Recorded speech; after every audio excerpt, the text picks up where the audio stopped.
Parliament House Art Collection is a collection of about 6,500 objects, and most of it is Australian contemporary art, but some of it is historical and relates to the history of the Parliament, and that's why we have a copy of the 1297 Magna Carta. Basically, the Magna Carta, and in particular the 1297 Magna Carta, they were the forerunners of what we now know as parliamentary democracy, and they introduced the idea of the rule of law, that the law applies to everybody the same. So things like trial by jury and the right to representation, no taxation without representation in Parliament, those things actually all come from the Magna Carta. So when the 1297 Magna Carta was purchased and came to Australia in the early 50s, it became the only Magna Carta in the Southern Hemisphere. So its value is immense, and its value to the Parliament was really that it was that foundation document on which parliamentary democracy was formed, and it was felt important that Australia have a copy.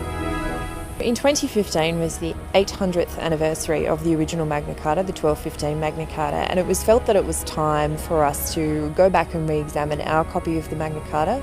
It's been in the same case since 1956, when the CSIRO encapsulated it in a non-oxygen atmosphere. And I think our thinking was that with the passage of time, with the passage of technology, it was a really good opportunity, that 800th anniversary, to re-examine the document. There were many things we don't know about it. As I said, we don't know what kind of skin it is. We don't know what the cords are made from. We have no idea what's on the back. So really, for as many things as we know about it, there are many more things that we don't know about it. And modern testing regimes will allow us to come up with a care program to basically ensure its future. We anticipate approximately 12 months from the commencement of the contract until it's back on public display again. I'm sure that in the 1950s, the non-oxygen CSIRO case was the height of sophistication. But now we know the technology has moved on. The research that's gone into things like ink on parchment and conservation of iron gall ink, those things are all now suggesting that oxygen is probably a better environment than a non-oxygen environment.